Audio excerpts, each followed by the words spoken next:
Hi, I just wanted to take some time today to share with you my daily routine of prayer with God and what that looks like for me. Now, I do this multiple times a day, and really it's just about hearing God's voice and being able to receive from God. A lot of times we go to God and we have requests, we have things that we want Him to do. We're kind of talking at God rather than allowing Him to speak to us and allowing Him to minister to us and for us to receive that. And so I want to share with you guys today my daily routine with God and what that looks like. And so it starts with these two things called silence and stillness. So what is silence? Well, I think that's probably the more obvious one. Silence is really about being able to separate ourselves from the inner and outer noise of our lives. You see, there are a lot of things in our life that are just drawing our attention constantly.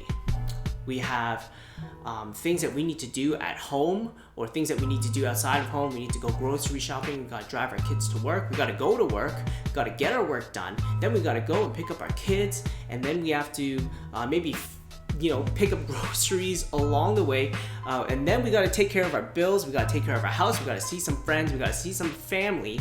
There's a lot of things happening in our lives, and that creates a lot of outer noise that kind of makes its way into our heads. At the same time, there's inner noise, and that's really inside when we're trying to build this to-do list of things that we need to do. I got to do this, I got to do that. Have you thought about this? Have you thought about that? There's a lot of noise going on, and silence is really about us taking time out of our days to seek God in the silence. And so we're going to spend some time today actually seeking God in silence and learning at the same time more about what silence means. Now, stillness is very closely related to silence. Stillness is about the physical act of actually letting go. I guess the opposite of stillness would be restlessness. And so for us to stop being restless, or to force ourselves to kind of disconnect from the restlessness, is really an exercise in stillness. One example that comes from the Bible is in Exodus, where in Exodus 14, the Israelites are chased by the Egyptian king and his troops. They're chased to the border of the Red Sea, and in that moment, there's just so much turmoil and noise and things going on. The people, they go to Moses and they start complaining. And they start saying to Moses, hey, it would have been better if you had left us in Egypt, in our slavery, in our bondage, because at least we knew what was going to happen. And at least we could have died there, and at least it would have been something familiar to us. But now you're taking us out of that land. You brought us to this place we're all going to die. Are you going to do anything about it? They go to Moses, and there's just all this restlessness. And what he says is this: the Lord will fight for you. You only need be still. Stillness is allowing God to fight for us. Stillness is resting in the fact that God is still at work, even if we're not. God is still in action, even if we are sitting in place and we are just merely resting in His presence. And so that's a bit about silence and stillness.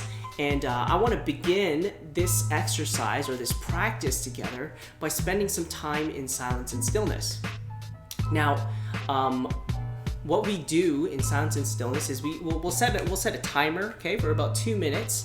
And all I want you to do is not try to think about your to-do list, not try to think about the things that need to be done or the things that are just on your mind or preoccupying your thoughts, but really focus yourself on God and His character, His love, His grace, His mercy.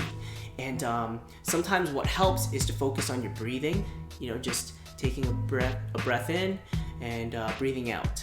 And if any thoughts or any kind of worries or troubles come to you, just give them up to God in that moment. Say, God, have mercy on me. God, you are good. God, you are our Father, Abba Father.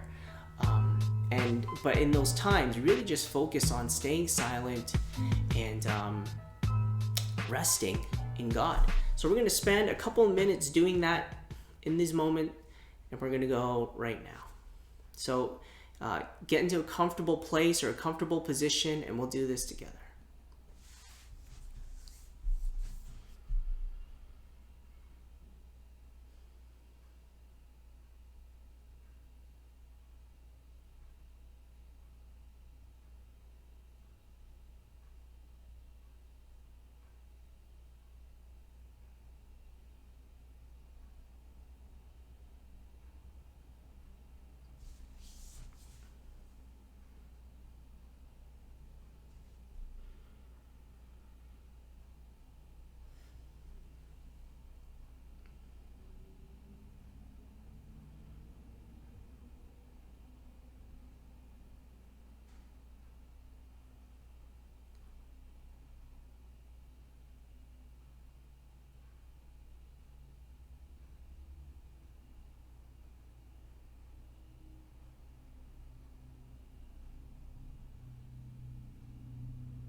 Amen. I'm going to walk us through a passage in this moment. And this passage is from 1 Kings. And it's from 1 Kings chapter 19. And it's really talking about Elijah. And so Elijah's in this place, really dark place in his life, where he's basically the last of the prophets that are left. He is chased away by Jezebel. And he's fearing for his life so much to the point that he wants to die. And so I'm just going to read what happens here. He goes to Mount Horeb, and he's in a cave, and God says to him, hey, I'm about to pass by. And so there's this expectation that's laid before Elijah. And so I'm just going to read this. The Lord said, go out and stand on the mountain in the presence of the Lord, for the Lord is about to pass by. And then a great and powerful wind tore the mountains apart and shattered the rocks before the Lord, but the Lord was not in the wind. And after the wind there was an earthquake, but the Lord was not in the earthquake. And after the earthquake came a fire, but the Lord was not in the fire. And after the fire came a gentle whisper. And when Elijah heard it, he pulled his cloak over his face and went out and stood at the mouth of the cave. Elijah goes and he meets the Lord after this time of silence. After hearing this time of silence.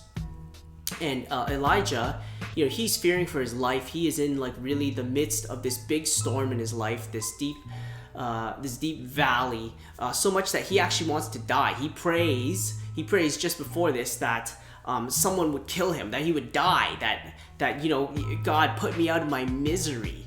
And that's really the place that he's in. And so he's really looking to seek God, and God meets him there. God meets him in that brokenness, and he says, hey, I'm about to pass by. And so we see that Elijah, he looks for God in this powerful wind, a powerful wind that's appeared before, even in the history of his people. And God's not in it. this wind that tears apart the mountains and shatters rocks, God's not in it. And after the wind comes, there's this earthquake. But it says that God, or the Lord, was not in the earthquake. And after the earthquake came a fire, but God was not in the fire. But then after the fire came a gentle whisper.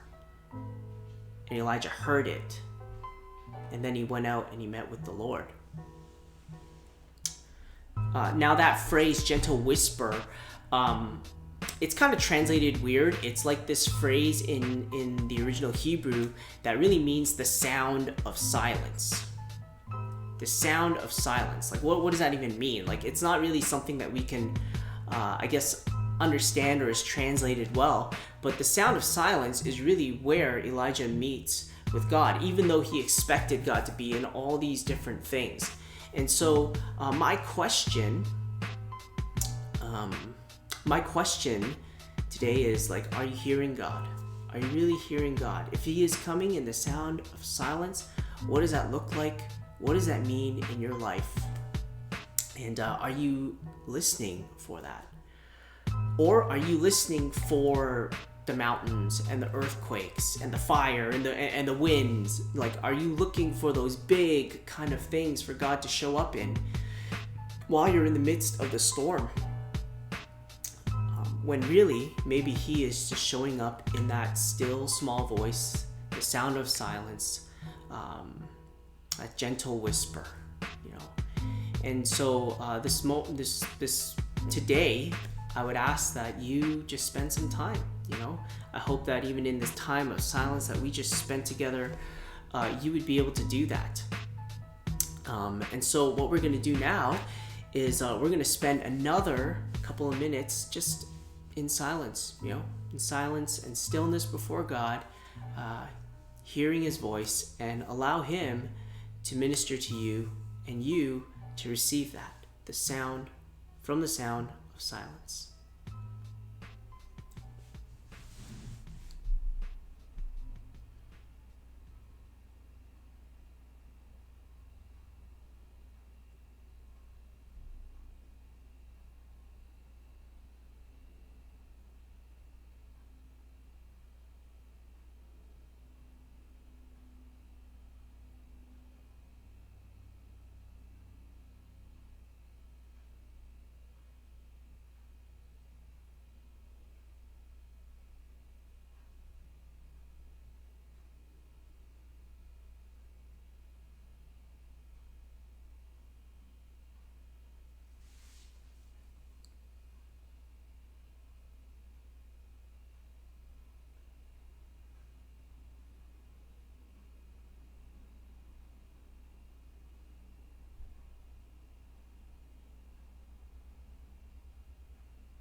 Amen. So, what did you think you heard from God? What do you think he said to you? What ways do you think that he came to you in that time of silence? And maybe what are some of the ways in which you've been kind of looking for him through the wind or through the earthquakes or through the fire, when really maybe he's been trying to meet you in another way? I'd love to know. You can email me, you can give me some feedback on this channel, or you can message me over Instagram, or again, my email is always there. And so this daily routine of prayer is something that I like to do multiple times a day, where I will spend that time in silence and stillness before God. I'll read a passage or some kind of daily reflection, and then I'll end that time in silence, just receiving from God. And it's something that you can do too. And once you build a nice routine of being able to spend time in silence and stillness before God, you will be able to hear His voice better. It's like a muscle that you need to exercise in order to do the work better, or do the work more, or in order to better do the work. Silence is like that. And so the more you do it, the easier it becomes to hear God's voice. And for you, especially if you're a leader in ministry, you need to hear from God. You need to spend time with God, because God is the one that sustains us. He's the one that fills us. And as leaders, we can't give what we don't have. That's quite simply the fact. So I would encourage you today, spend your time with God, allow Him to give to you, and allow yourself to receive from Him, because you can't give what you don't have. Thanks.